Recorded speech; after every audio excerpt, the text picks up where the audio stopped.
سلامونه ګران دوستانو، هیله ده جوړ روغ اوسئ. نن یوې ډېر مهمه موضوع ته اشاره کوو. هغه نه یوازې د ورزشکارانو لپاره بلکې د عامو خلکو لپاره هم ډېره ضروري ده او د پام وړ ده.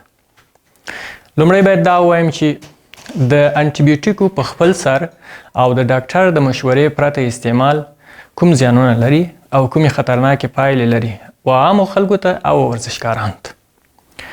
مخکې له دې چې د هغه اضرارو ته راسم باید دا ووایم ګران دوستانو، انټي یوازې د هغو مرضو لپاره استعمالیږي چې هغه د باکتریا په واسطه یا په وسیله رامنځته سوي. انټي د عادي زکام، ریزش او هغه ریزش او زکام چې د وایرس په پایله کې منځته راځي د هغو لپاره نه استعمالیږي. خو زموږ په ټولنه کې دا یو عام کار دی چې فقط د یو عادي ریزش یا د ستوني د درد سره بدون د دې چې ډاکټر ته مراجعه وکړو د انټي ګولۍ خورو او یا د درد ګولۍ بې ځایه او په خپل سر استعمالو چې دا ډېرې خطرناکې پایلې لري. لومړی دا چې انټي خپل خاص ضررونه لري. بې ځایه استعمال یې ډېرې خطرناکې پایلې درلودلی شي.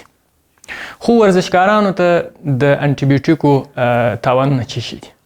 په انټي کې د فلوروکوینونز د کورنۍ انټي که په عامه اصطلاح ووایم هغه انټي چې د نوم په پای کې CIN وي لکه موکسیپلاکسین، لیوپلاکسین او داسې نور چې تاسو پر تصویر وینئ د سکرین پر مخ باندې. د دې انټي څخه د پلو یا ټینډنز وچوالی رامنځته کیږي چې دغه وچوالی بیا د دې باعث کیږي چې ستاسو پلې یا ټینډنونه په ډېر اسانۍ سره پرې سي او صدمه ورته ورسیږي. خصوصا فوټبالران او د باډي بلډینګ یا فټنس ورزشکاران چې دوی درانه وزنونه پورته کوي او یا په ډېر تیز سرعت سره ورزش کوي.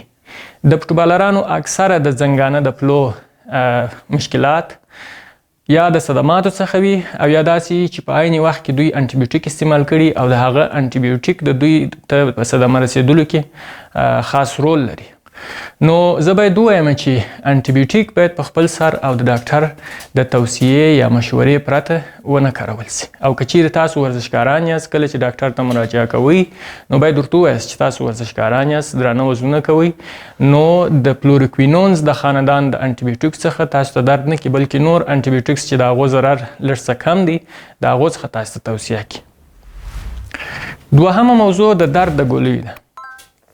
د درد ګولۍ خو لومړی باید ووایم چې هیڅکله باید په تش نس ونه خوړل سي ځکه د هغه څخه د معدې زخم را پیدا کیږي.